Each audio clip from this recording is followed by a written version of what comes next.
We got our van layout completely wrong. Let me explain. I'm Matt and this is Sky.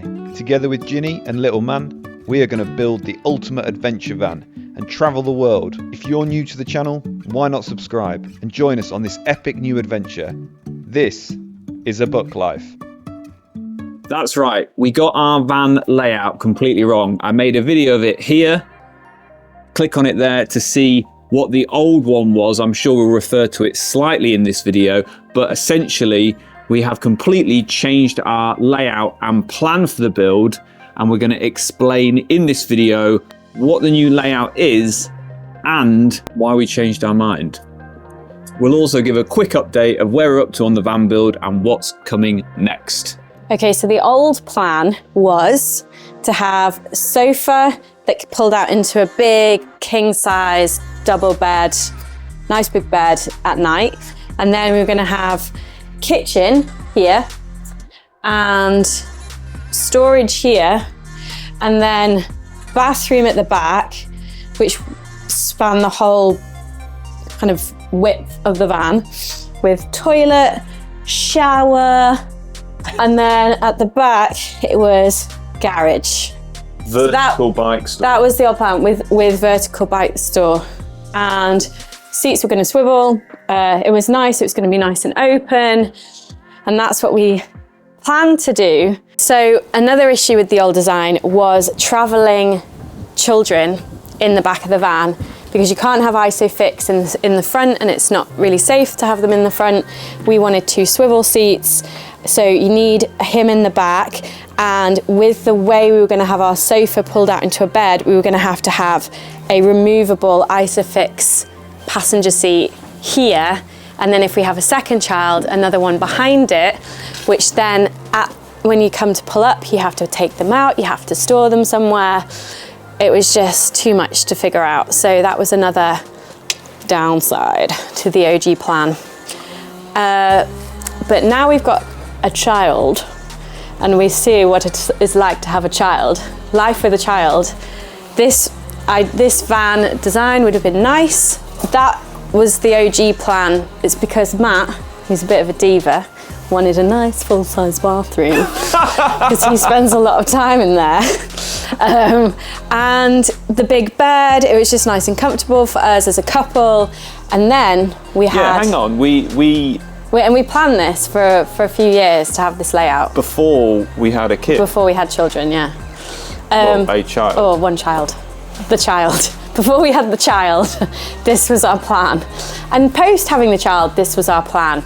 But as the child became a toddler and has a nap and has to go to bed at a certain time, all these things, we thought, you know what, this isn't gonna work when we're on the road and he wants to have his midday nap, and we've got to like figure out where he's gonna sleep and where are we gonna sit, and then we've got to be really quiet and the van's gonna be dark.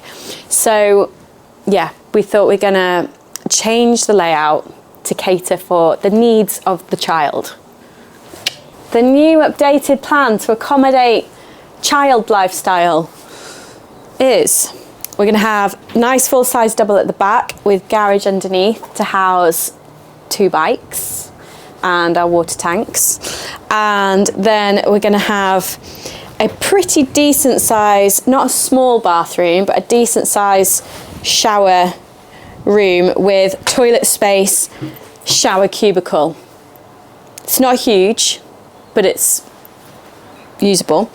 And then kitchen, wardrobe here, kitchen here, a stool type seat with storage underneath, and also some shoe storage down here. That'll probably come to about here. Here in the front, we are having like a bench seat that pulls out it's a rock and roll bed basically. It pulls out into a 900 wide bed, so comfy kind of single bed, which you can put your feet on the passenger seat as an adult sleeping, or children can sleep on it easily. Plus the benefit of it is it's 2 ISOFIX points in the seats for 2 children to travel. So it's great for family life. Yeah, so above here, we're gonna have a window here.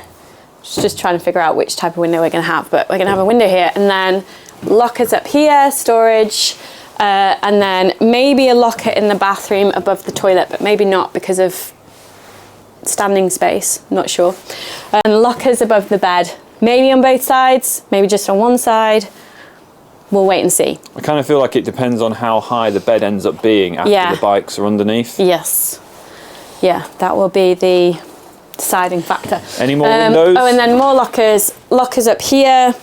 And then windows, going to be one in the bedroom area, one in the bathroom, and then one in the door and one on that side.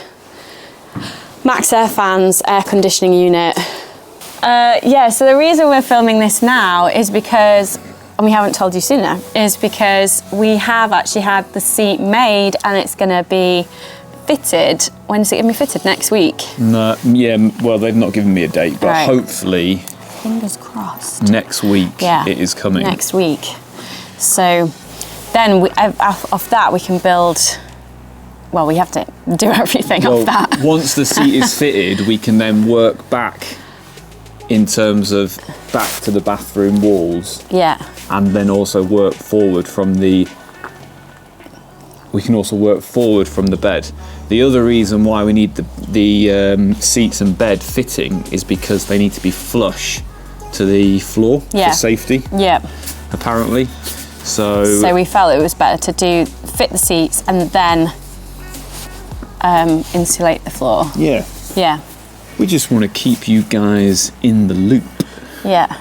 Oh, so next phases are seat being fitted hopefully next week. And then the following week, the next week, is the roof rack being fitted, which then allows me to cut holes in the ceiling.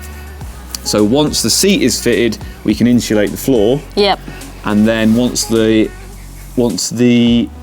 roof rack is fitted, we can cut holes in the roof and do the windows. So hopefully, over the next couple of weeks, there'll be some really big changes visually to the van, but also we'll feel like we're really getting into the meat of the van. Of the build, yeah. Yes. And then we'll be cutting holes in it for fans and windows. All the stuff to do the floor is here. It's ready to go. But I literally was about to start insulating the floor, and then I suddenly read somewhere in a forum that you shouldn't bolt Isofix seats down on top of insulation. They need to be metal to metal, which is why. Or they can go on. They can go on. Like they just need to be on a solid surface, so they can go on wood. Yeah, you can. But you felt uncomfortable with that. You can put them on a. You can put them on a like metal base or a solid wood base. I didn't like the idea of plugging our kid into something that potentially has something soft between it. So I just felt like I wanted to do it. Maybe not the right way, but the more secure way. Yeah. You can't put a price on your child's life. No, well, of course not. Well, you can. It's about £1,700 for the seat. Yeah. That's awful. That about wraps up this very quick little vlog style video. Update. Let us know in the comments if you like this style of video. I know, I'm sorry that the layout's gone a little bit more standard. Yeah, that is a point. What I really wanted to achieve with the other layout was this feeling of spaciousness within the van, and also a really nice usable bathroom. However, the reality is a much more traditional style layout is so popular for a reason, that especially when you step up to having kids or having more than 2 people sleep in the van, you just need that extra space. It makes it a 4-berth, it gives us 2 beds. That means that I can sleep at the front whilst Ginny and little man snore at the back. Yes. So yeah, and we will have a slightly bigger shower room than the standard traditional van layout does. Yeah, because we're intending on living in this. Yeah, so we're intending on having a separate shower that you can shut the door and you're not going to get your toilet wet and the floor wet. We're intending on living in this, and we're also intending on not being on campsites. Yeah. So we really need a decent shower. Also, the easiest way to clean a pooey child is just to hose him down. Yeah. You know? Yeah. So that's it. That about wraps up this little video. Thank you for watching. If you made it to the end, leave us a comment and we'll get back to you. Congratulations. You can also follow the build on my Instagram page, which I'll put here, which I've just started updating. I haven't really been putting anything out on Instagram because I couldn't be arsed. However, now we've actually got going with the van, I kind of feel like there'll be more up to date. This is all just bollocks. I'll just cut this. See you later. Thanks for watching. Bye.